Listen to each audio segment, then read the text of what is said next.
নমস্কার, সনাতন ধর্মকথা চ্যানেলে আপনাদের সবাইকে স্বাগত। আজ বৈশাখ মাসের 28 তারিখ, মঙ্গলবার, কৃষ্ণপক্ষের দশমী তিথি। মহাভারতের সভা পর্বের 38তম অধ্যায়ে যুদ্ধের জন্য শিশুপালের মন্ত্রণা পর্ব শুরু করব।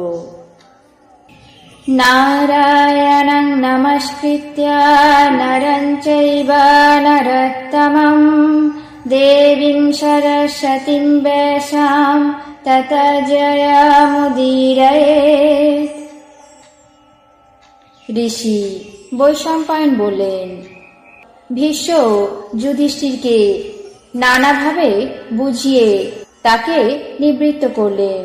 তারপর সহদেবকে বলতে লাগলেন, কৃষ্ণ অত্যন্ত পরাক্রমশালী, তিনি আমাদের পরম পূজনীয়। যেসব রাজারা কৃষ্ণের পূজা সহ্য করতে না পারে, আমি তাদের মস্তকে পদার্পণ করি। যদি তাদের ক্ষমতা থাকে তাহলে আমাকে প্রত্যুত্তর দিতে সাহস করুক।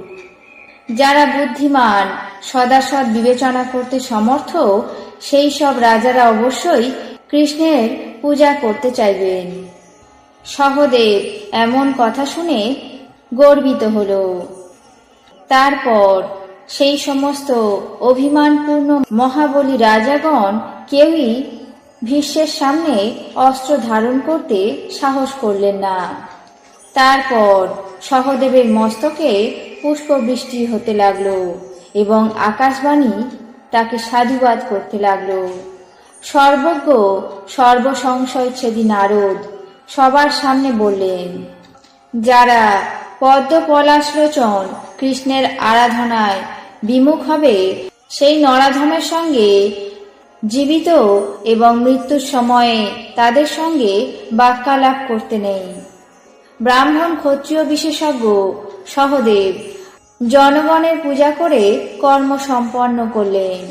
কৃষ্ণ অর্চিত হলেন দেখে সুনীতনামা এক মহাবল পরাক্রান্ত বীর পুরুষ ক্রোধে কম্পিত হয়ে আরক্ত নয়নে সকল রাজাদেরকে সম্বোধন করে বললেন, আমি পূর্বে সেনাপতি ছিলাম, সম্প্রতি আমি অবশ্যই যাদব এবং পাণ্ডবদের সামনে যুদ্ধে অবতীর্ণ হব।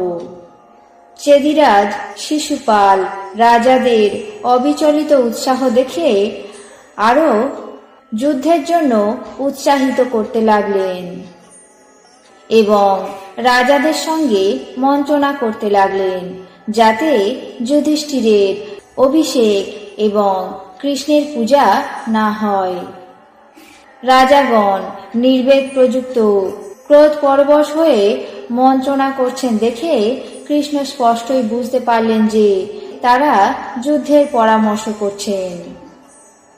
তারপর রাজা যুধিষ্ঠির সাগরের মতো রাজমণ্ডলকে ক্রোধ পরবশ দেখে প্রাজ্ঞ বিশেষজ্ঞ পিতামহ ভীষ্মকে সম্বোধন করে বলতে লাগলেন, হে পিতামহ, এই মহান রাজসমুদ্র অত্যন্ত বিক্ষিপ্ত হয়ে উঠেছে। এখন যা কর্তব্য হয় তাই অনুমতি করুন, যাতে যজ্ঞের কাজ নির্বিঘ্নে ঘটে এবং প্রজাদের কোনো অহিত না হয় তার উপায় বিধান করুন। আজ মহাভারতের সভা পর্বের 38তম অধ্যায়ে যুদ্ধের জন্য শিশুপালের মন্ত্রণা পর্ব এখানেই শেষ করছি। বাকি অংশ আগামী পর্বে পাঠ করে শোনাব। এখন জেনে নেব আজকের দিনের 12টি রাশির রাশিফল। মেষ মতান্তর, বৃষ পারিবারিক শুভ, মিথুন বিষণ্ণতা, কর্কট আর্থিক সুবিধা লাভ, সিংহ বন্ধুর সাহায্য লাভ, কন্যা অপবাদ, তুলা পরোপকার, বৃশ্চিক কর্তব্যের ত্রুটি, ধনু উপার্জন হ্রাস, মকর হঠাৎ প্রাপ্তি, কুম্ভ মহানুভবতা, মীন জলযানে বিপদ। এই ছিল আজকের দিনের 12টি রাশির রাশিফল। আপনাদের কেমন লাগলো তা অবশ্যই কমেন্ট বক্সে জানাবেন। চ্যানেলটিকে সাবস্ক্রাইব করবেন, লাইক করবেন, শেয়ার করবেন। ধন্যবাদ।